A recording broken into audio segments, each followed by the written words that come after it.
It's a book all day again. As you can see, there's a lot of books. Buckle up. First one today. Welcome to the Writer's Life by Paulette Perhatch. So I actually hired Paulette as a writing coach for a while. I'll link to her whole site below. And this one is about just being a writer, how to write, how to run it as a business, which is what attracted me to it. Outside of hiring as a coach, that's what attracted me to it.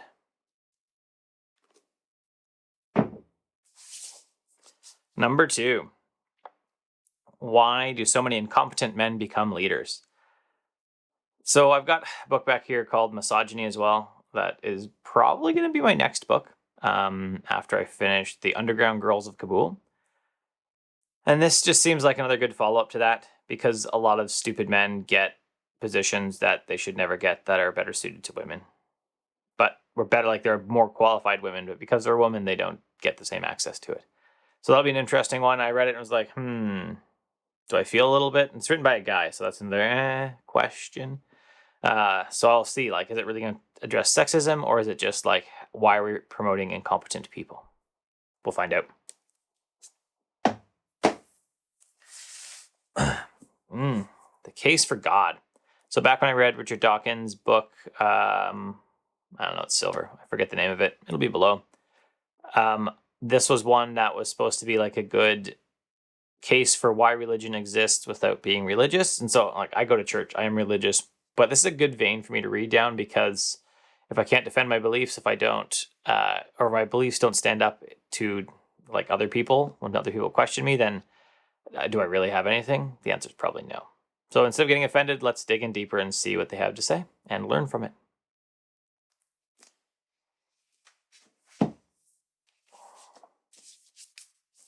Thunderhead.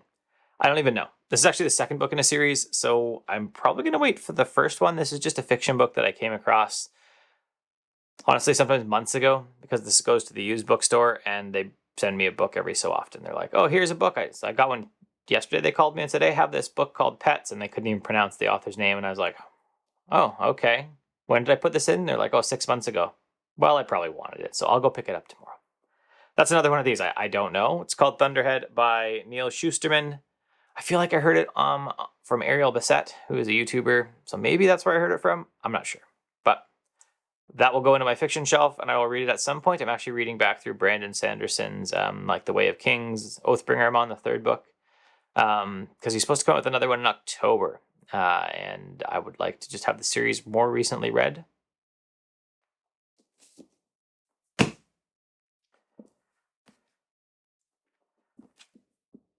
Next, The Essential Guide to Getting Your Book Published by Ariel Eckstadt and David Henry Sterry.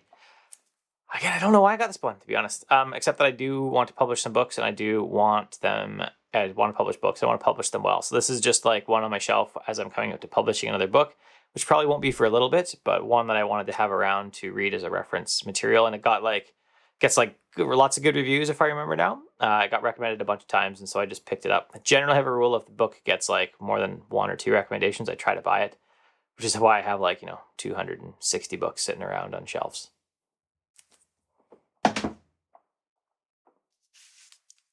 The Rules of Contagion by Adam Kaczarski? We'll go with Kaczarski.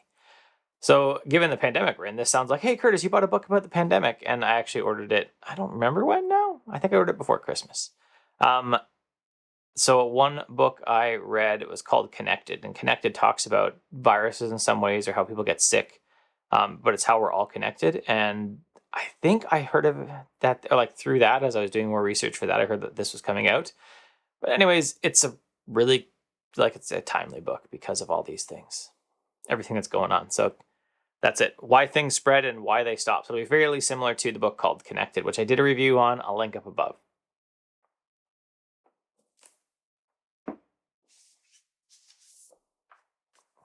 Next one, Kidnapped by the Taliban. I got no idea. This just came with a bunch of extra clothes for my friend that they were given to my daughter. This was in the books. I don't even know if I'll keep it. It's about getting kidnapped by the Taliban.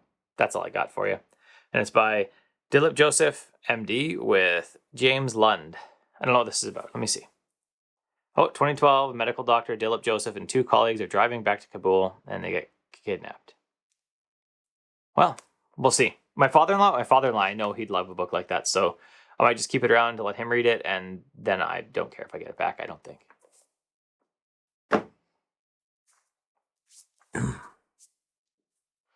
The War on Normal People. This is the subtitle, The Truth About America's Disappearing Jobs and Why Universal Basic Income is Our Future. So at least in Canada, as we've done what we call CERB, $2,000 a month? I don't know. My wife's on it. My wife has been on it because of COVID, because we have, we basically have started basic income in Canada, at least for a bit. And I have heard that it's good. I know from scarcity, like when someone is in financial stress, when they don't have the money they need to just like get by day to day, they literally cannot think of like extra stuff to do that will make their life better. They can't think, oh, I won't drink the pop, I won't do these other things. They do not have the mental bandwidth. And so in theory, basic income will take away some of that. And this is one of the books that I wanted to read along that vein. Like, is basic income good or not? That's it. And it really goes with the next one, which I'll kind of grab from the pile, which is called, I'll grab it out. Basic Income as a radical proposal for a free society and a sane economy. So this, as I understand it very vaguely now, having read nothing about it really, a basic income is no longer, is like saying like everybody gets something. You don't have to necessarily produce value first. So you'd get like, it talks about it in science fiction, basic. So it might be, say, $32,000 a year. That's what you get, $32,000 a year. But if you want like anything more than that, then you have to earn, right? And then once you earn over a certain amount, your basic income would start dropping away and you'd just be, supporting yourself. So that's interesting. I could definitely see at one point in our life when business is not going well that we may have, like, that would have been like a huge help to have some extra income. And it would have changed it from like barely scraping by and having like a nightly discussion on how do we get food tomorrow into like how do we continue to improve the business so that we can get back, fully supporting ourselves. So basic income, that's another one, same vein.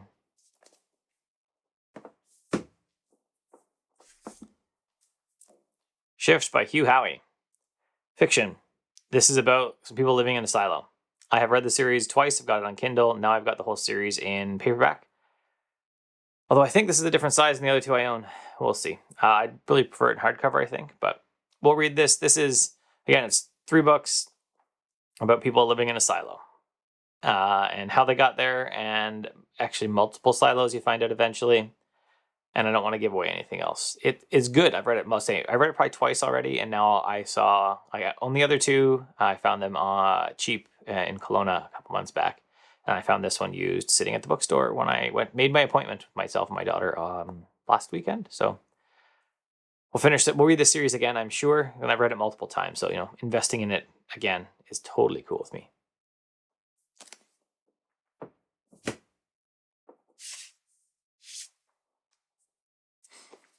The Future of Feeling, Building Empathy in a Tech-Obsessed World by Caitlin Ugalik Phillips.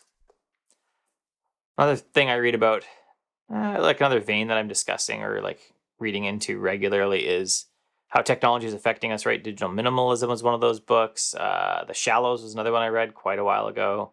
I've got a few other ones. I would like to pick up some stuff from Jaron Lanier, I believe you say his name. He has one, 10 arguments for like dumping your social media account or something like that, which another one I'd like to get. There's another one down that, right? How when you don't see people regularly, how do you continue to build empathy? That's actually it was a thread of discussion in Boys and Sex by Peggy Ornstein as well, that because teenagers don't they don't see each other, they don't have a chance as much to interact. And this is also in iGen actually. Because they don't have a chance to interact as much, they don't have the empathy, and thus you see some of the behaviors you see because they don't have empathy for the people around them.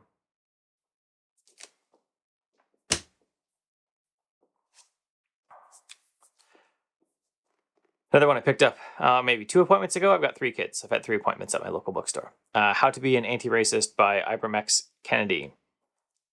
Seemed like a timely book. It's been on my list. They had it sitting there on the shelf, so I just grabbed it right off the cart and put it on the cart. Because there you have a cart for your books and they sanitize the cart after. But How to Be an Anti-Racist. That'll be another one to get on my list at some point. That's it. I don't know when.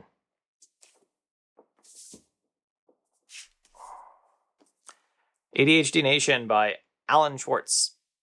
So my daughter is on some medication. I think that sometimes we regularly jump to medication. Instead, this book kind of argues for that point, that we jump to medication too fast. I think that, yes, we are reporting things better, but I think that some of the issues that we have out there are because we're like continuing to ask kids, especially in school, to like sit as still as possible all the time and not to give them the opportunity to actually, go do things that kids should be going to do, and like burning off energy. And then we're way over parenting them because we're like on top of them all the time. So they don't have a chance to, grow, to learn how to manage themselves. So this just, again, on my appointment, I was like, oh, that looks interesting, as I grabbed something off the shelf while my daughter looked for other books. ADHD Nation, Children, Doctors, Big Pharma, and the Making of an American Epidemic.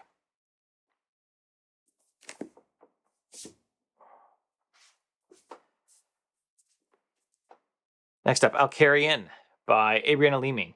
This is from a local author in Chilliwack, literally my town. I've already read Akaria, which is book 1. This is supposed to be book 2, second half of The Fractured Soul. They're pretty good. And they're good enough that I've read them a couple times. So at least the first one, that just came out, and they just got it in stock. It came out probably 3 or 4 months ago, so you can order this on Amazon.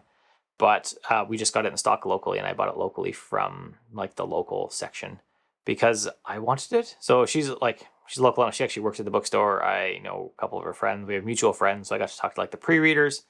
It's good. I'd say, at least in the other one, obviously not a first-time author, but like an early author. But still very good. I read it to my daughter. She liked it as well. First one is sad ending. We'll see where this one goes.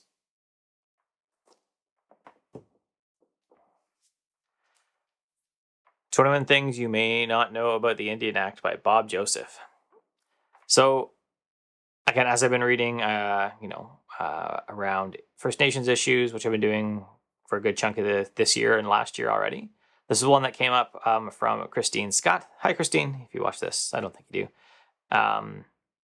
It's a really good book, kind of down that way. Like, what is the Indian Act in Canada? How does it treat Indians?